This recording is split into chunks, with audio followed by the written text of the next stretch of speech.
umusita umwishwa w'abanyabyinshi mu rugo aho bari batuye ni mu Minembwe, aho watuye ubu ni Butare. Ndi umusinzira amwishwa w'abasita yitwa Gasinzira Fred. Sokuru ni Gatemarameke. Ndi uw'i Kigali.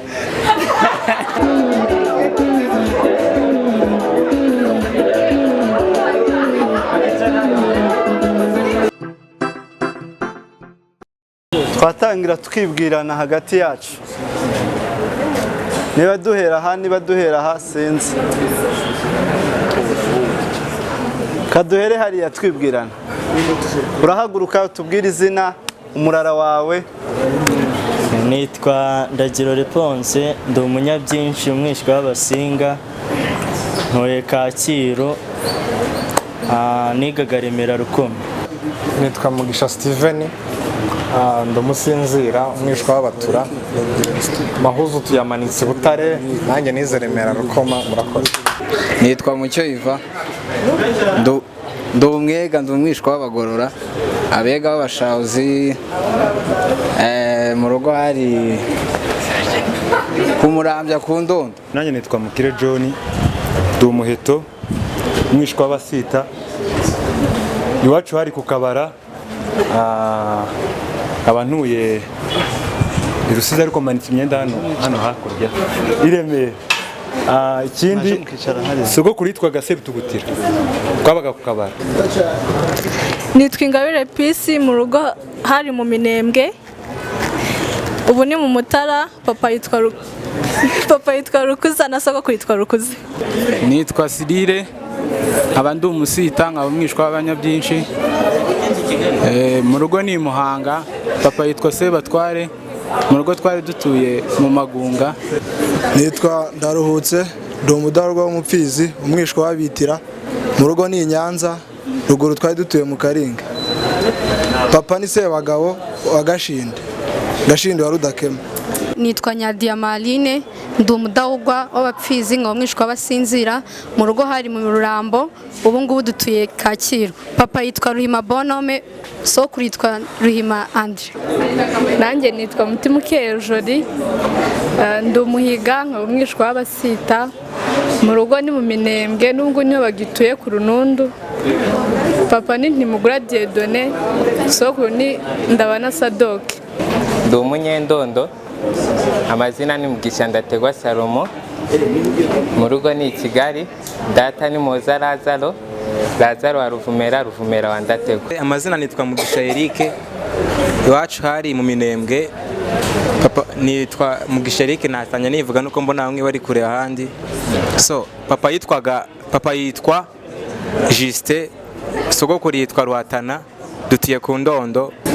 Nitwa Peace Mutesi, ndi umugabika, muri Kongo twari dutuye kuri Nyagisozi. Papa yitwa Musonera Jire, sokuru yitwaga Matayo Serugabika, dutuye i Kanombe.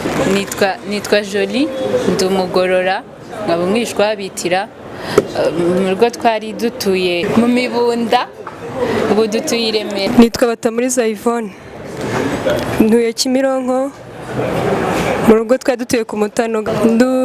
Ndi umunyabyinshi bakaba umwishwa w'abasita.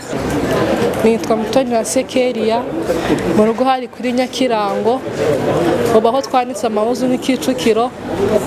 Data yitwa Segabiro Dieudonné, ise yitwa Shebineza Rameke. Amazina yanjye nitwa Grace Ishimwe, ndi umugorora w'umusizana, nkaba umwishwa w'abahiga. Data yitwa Nyakagabo wa Mugabirwa Rusomoka.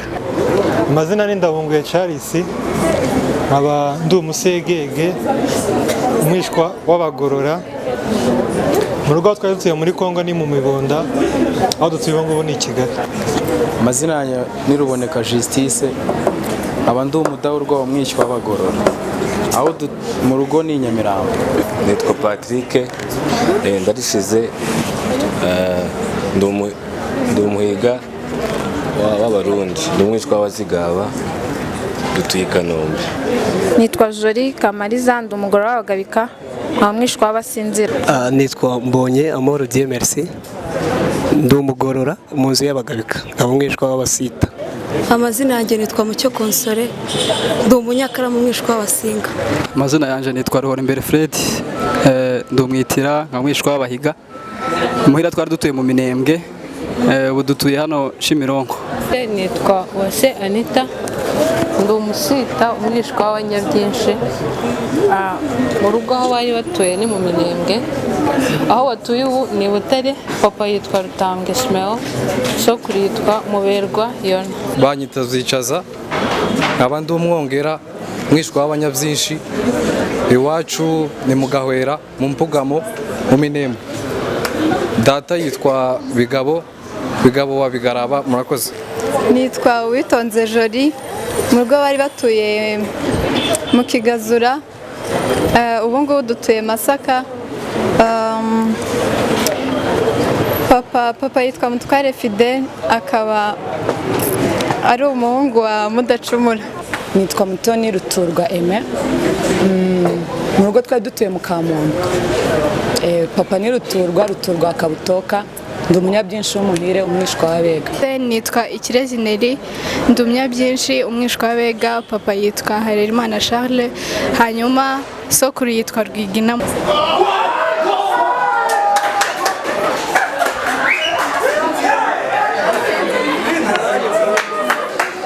Yitwa Mwamikazi Miriam, mu rugo hari ku mugore w'abanyakarama.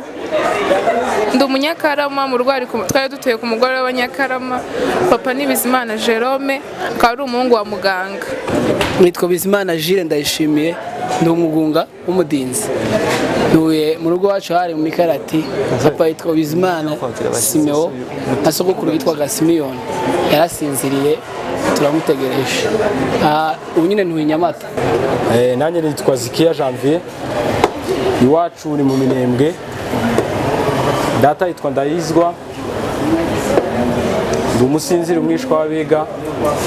Tukaba dutuye i Buvira, ariko nkaba ncumbitse hano mu bavandimwe. Nanjye nitwa Muhire wa Ndakekwa wa Ntumbira, ndi umuhima nkaba umwishwa w'abasinzira. Iwacu twari dutuye i Bubembe mu Bibogobogo, kuri ubu ducumbitse ku Gisozi. Kadufata umunota umwe wo kwibuka abacu bazize uko bavutse bigatumba.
Gasinzira we.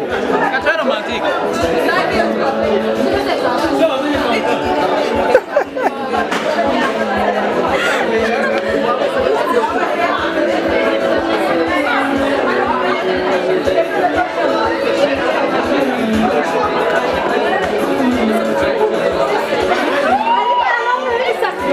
Ariko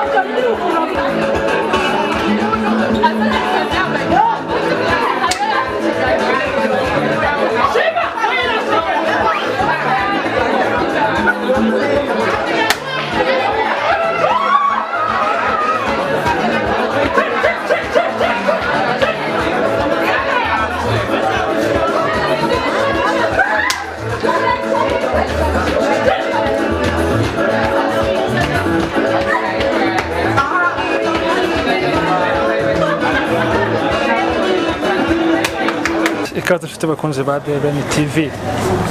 Hano twari turi mu birori byahuje abana b'abanyamurenge barangije ishuri mwaka ushize wa 2022. Hano ndi kumwe n'abayobozi babo bagiye kutuganiriza ese bino birori byaberaga hano ni ibirori bwoko ki, ese byari bigamije iki. Reka tutangire n'abantu baratwibwira hano. Turi kumwe na perezida wabo ndetse na mere wabo cyangwa se umwungirije sikora umuntu bafatanyije kubayobora. Turahera kuri mere, aratubwira amazina ye, atubwire n'icyo ashinzwe, hanyuma tubone gukomeza n'ikiganiro. Banyita Mwamikazi Miriam. Yego. Nkaba ndi Umunyakarama. Yego. Umwishwa w'abasinzira. Nkaba mpagarariye nkaba ndi mere w'Isoko. Twahera dukunda Patrice. Yego. Ndi umwongera umwishwa w'abatwari. Yego. Nije perezida I.O.R Organisation Rwanda. Urakoze. Yego, perezida cyangwa se ni pere w'abana. Yego. Se iyi soko yatangiye ryari, ese nibwo igitangira cyangwa yari imaze igihe yaratangiye? Nk'uko mubivuze imaze igitangiye, yatangiye muri bakuru bacu muri kaminuza y'u Rwanda i Butare. Yahoze yitwa kaminuza y'u Rwanda nubwo wenda uzabaye amashami i Butare ahantu barahazi. Yatangiriye irakomeza igenda mu bigo by'amashuri atandukanye by'amasegonderi by'umwihariko, kuko primaire ntabwo bibayo ariko amasegonderi menshi afite amasoko abantu bagiye batandukanye. Natwe rero turi muri uwo mujyo wa bakuru wacu, ibyo badusigiye nibyo tuzasigira na barumuna bacu. Ndumva ari uko nguko bimeze. Yego, mere bimeze bite nawe niko byumva cyane? Yego. Isoko yacu twavuga ko tutaje kumenyana gusa, ahubwo yatwongereye urukundo Nyamurenge, twibutsa ko tugomba gukorera hamwe, kandi ndakeka ko byafashije benshi muri twebwe. Tuzasigasira n'umuco tuyeze na barumuna bacu. Yego mere, ese isoko ni iki kuri wowe? Iyo bavuze isoko wumva iki? Isoko ni iki? Gerageza usobanurira abantu badukurikiye hano kuri DBN TV, udusobanurire isoko ni iki? Isoko, igiti cyanjye numvishe isoko. Isoko namba umuco. Isoko ni ahantu, isoko ni umuco twigiramo umuco wa Kinyamurenge. Abenshi ntabwo twahavukiye, ariko isoko yaje ari igisubizo kuri twese ku Nyamurenge.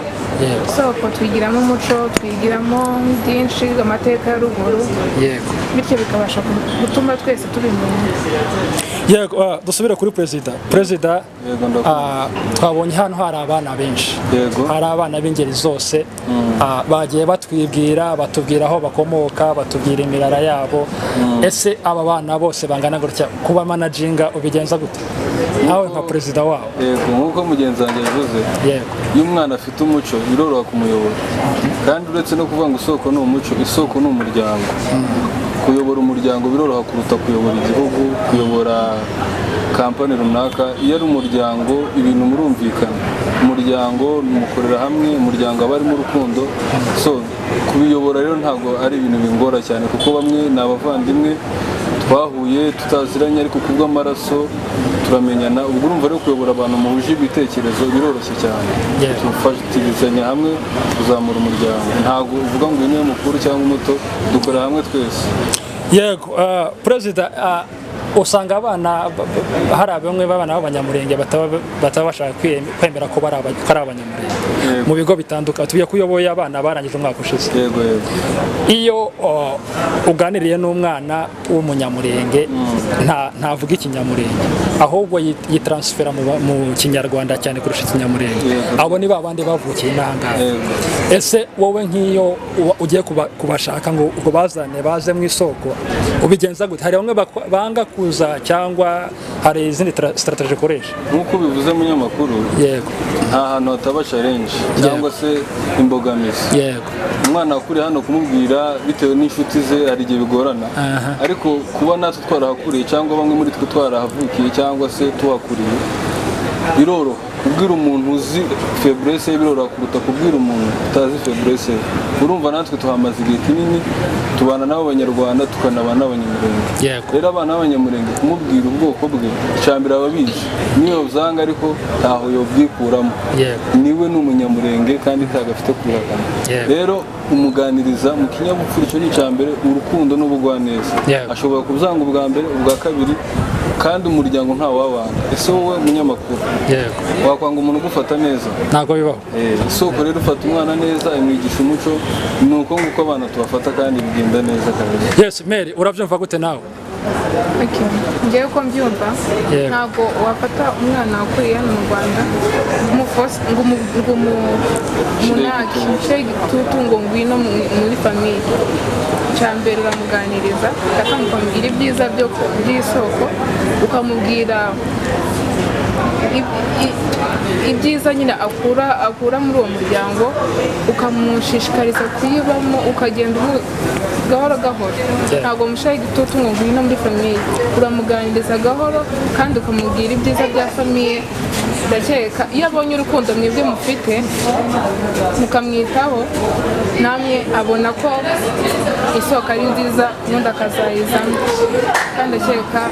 Yes, Mary, nta bana b'abakobwa bagucalenjinga bitewe n'uko bataba bakeneye kuza mu bana?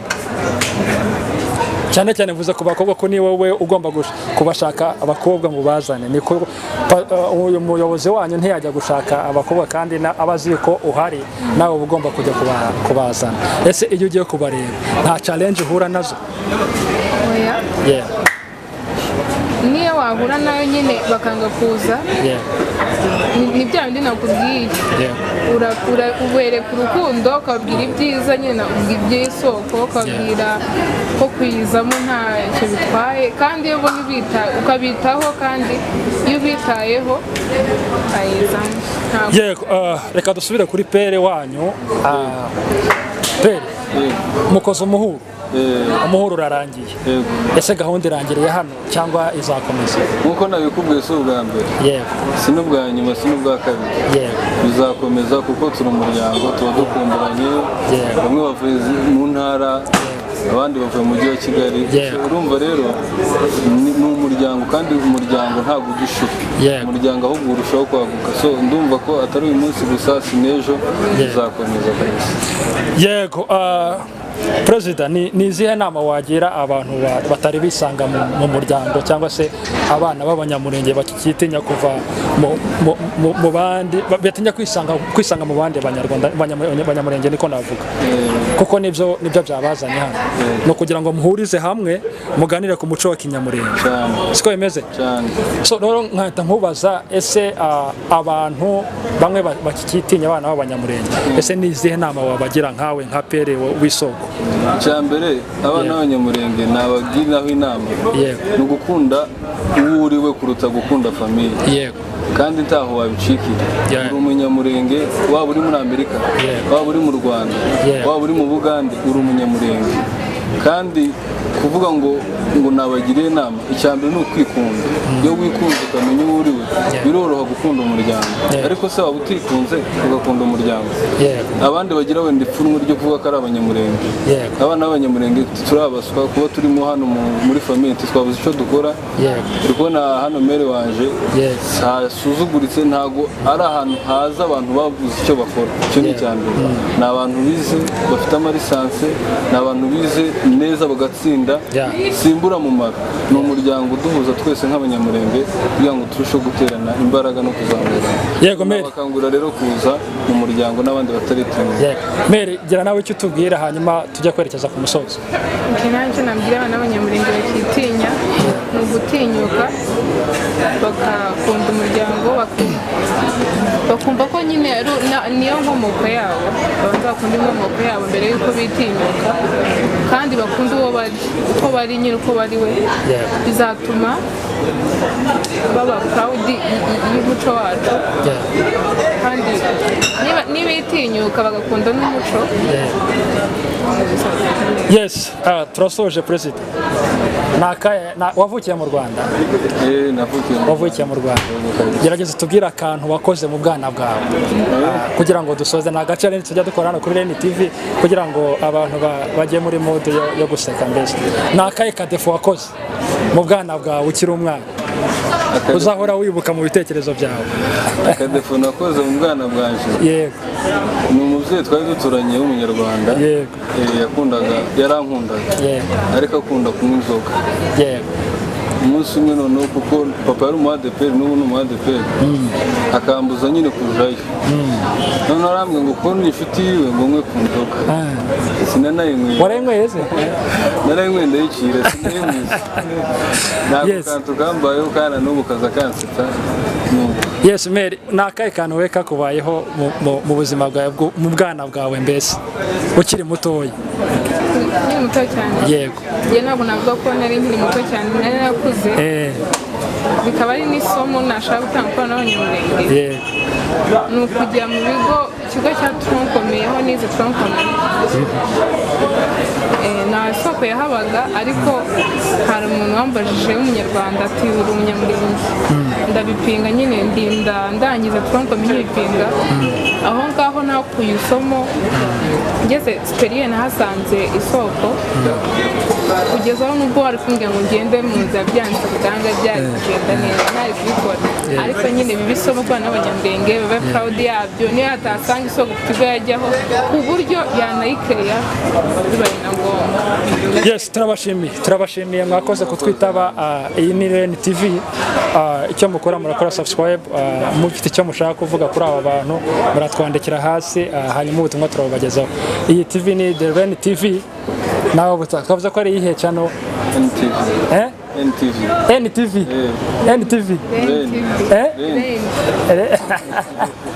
Yes, murakoze kandi nitubakenera muzatwita cyane rwose. Muzongera gukora indi muhuro ryari? Uzabamenyesha.